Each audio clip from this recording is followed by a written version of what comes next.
All right, so here it is. This is this third part of the build series. So I'm just going to go over what all I did to it so far to get to this step. So basically painted the fork lowers. That's satin black, just spray paint. Crash bars on, cut that plate off that's here because it'll catch the fender, so I cut it right on the weld right there and then grinded it smooth, painted it, just spray painted that quick to touch it up. But got the mid controls on there and everything. Ended up drilling out the RSC clutch lever for the brake or for the mirror, so that's pretty set up like that. Got the thrash and bar clamp on the, they're like, I forget the brand. They're like drag specialties, but they're not drag specialty. The 6.5 inch risers, they're basically the same as drag specialties, but they're like a knockoff of them even. They're like Amazon, but they're solid, so they ain't gonna break or nothing too easy. So thrashing bag, that thing's sweet. I wish I would have got one of them a long time ago on my other bike, because put all my stuff in there. Like I got first aid kit,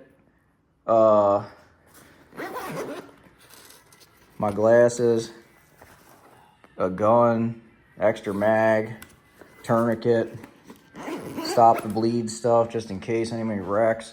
But anyway, it's a cool little thing to have. I don't have to feel like I need a backpack then. The only thing is I can't carry water on that, so I might figure out another way to like put my water here somehow. I don't know yet, but figure that out eventually. Even if I do wear a backpack, I won't have to have hardly anything in it but water now. Anyway, so the battery cover box wasn't on it. I got that. LaPera kickflip, textured seat. That thing's sweet. Shinko's on the front. 777. The fluids are changed and everything now for the year.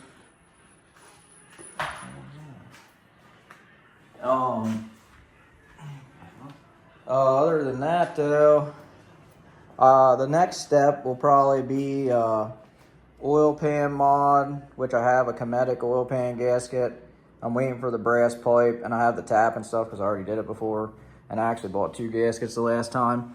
So I'll do the oil pan gasket, but before I usually do that, this bike looks super clean, which it is, but I'll lay it over on the crash bar and take Simple Green to the car wash, and I'll power wash the underneath of this thing until it's spotless. So then it's no grease or nothing. It'll be a nice clean job. So that's cheap to do. That's part of the budget thing. I cleaned the back wheel up and started polishing that, but I need to take it off to do it, and I'm not doing that till I burn that tire off.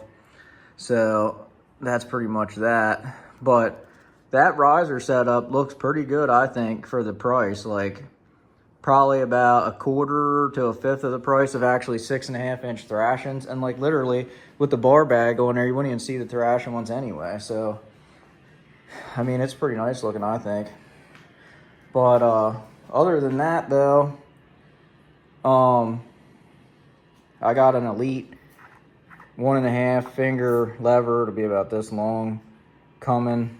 It'll be a little longer than that one, probably by 1/2 inch. But it'll get that tidied up. But basically, besides that stuff, basically just oil pan mod. And then, like I said, I got EBC pads for it just because these pads are original and they're down to about quarter pad now, especially since I've been riding them pretty hard on brakes. So I'm gonna put EBC pads on the back for now. I didn't even look at the fronts, but a lot of people that ride, yeah, they got a decent amount on them. A lot of people use the back and not the front much, so they're original too.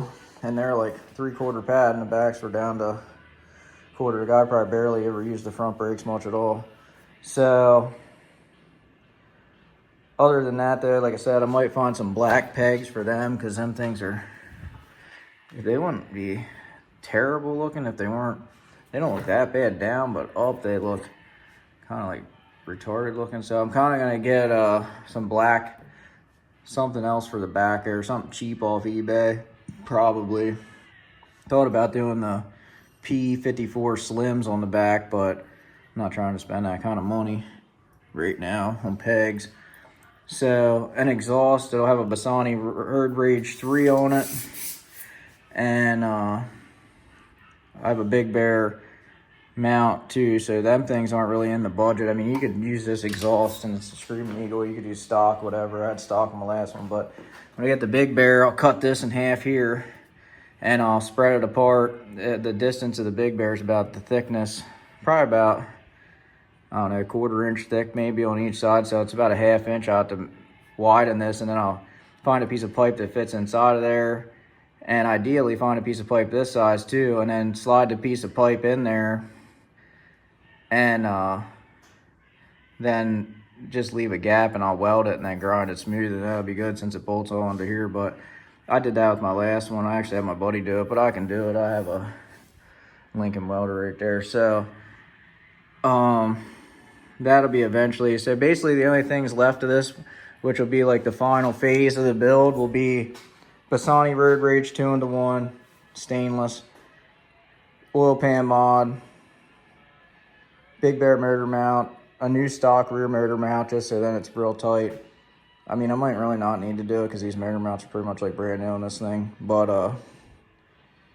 at least a Big Bear front, the Bassani Road Rage 3, cut the crash bar modified to fit the Big Bear, oil pan mod, and then eventually when I do a rear tire next, I'm gonna polish that wheel out better. It's kind of polished now, but could be better. The front I got a lot better than the back because I had it off, but it's just a lot more room for the front to work with. But that thing looks pretty nice actually. You can't really see it that great, but looks pretty good. So that's basically it for now on this thing. So far basically I almost have half into this FXDX as I had into my last FXDX. And my last FXDX I had a fueling cam kit in it, but the bike had 30-some thousand, like low 30,000 miles when I sold it. This only has 16,000 miles, like 16,500 miles basically. So that's basically it so far. You can set one of these up relatively for a decent deal. It's just finding one this clean for a good deal is hard to do. And it also has a Dyna or Daytona Twin Tech ignition in it now. So right now I just have the rev limiter set to 5,700. So I might turn it up a little bit to like 5,900 then eventually, but 5,700 is kind of where I like it for drifting and donuts practice and stuff, because I don't want to kill the back tire. So it kind of just sits off the limiter. It's easier on the motor.